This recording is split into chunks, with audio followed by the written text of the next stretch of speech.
Maintenant, j'ai mon bébé, puis j'ai plus envie de reprendre ma vie d'avant, d'aller bosser du lundi au vendredi pour finalement être contente d'avoir 4 semaines de vacances payées par année, tu vois. Qu'est-ce qu'on nous a... On nous a bien eu quand même. Sur 52 semaines, on nous en a laissé 4. Merci. Et on dit encore merci pour les acquis sociaux.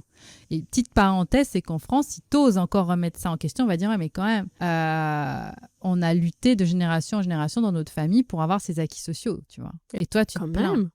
Tu vois. Donc déjà là, c'est vrai qu'on a du boulot pour se déprogrammer. Et alors après, quand la femme, elle arrive à l'étape d'après, où avec justement une discipline, une réflexion globale, etc., on arrive à une autonomie financière. Après l'autonomie de son corps, de son esprit, dans la matière, l'autonomie financière, c'est la clé de la liberté en 2025. Et après, je pense que c'est pas un scoop de comprendre que la liberté, c'est la mobilité. C'est de pouvoir avoir en soi des coups d'avance.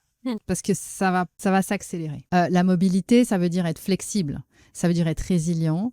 Ça veut dire aussi avoir une certaine autonomie et d'avoir des coups d'avance. Et tout ça, ça se fait pas avec des bisous et des cœurs. Maintenant, avec tout qui a explosé au niveau des prix, on a appauvri les populations sans leur piquer leurs sous. Il suffit de monter les prix. La clé, c'est ça aussi, c'est cette autonomie-là, parce que c'est ce qui fait que, par exemple, si ça ne te convient plus là où tu es, tu peux aller dans un autre pays éventuellement. Combien de personnes aussi commencent à envisager d'autres horizons ?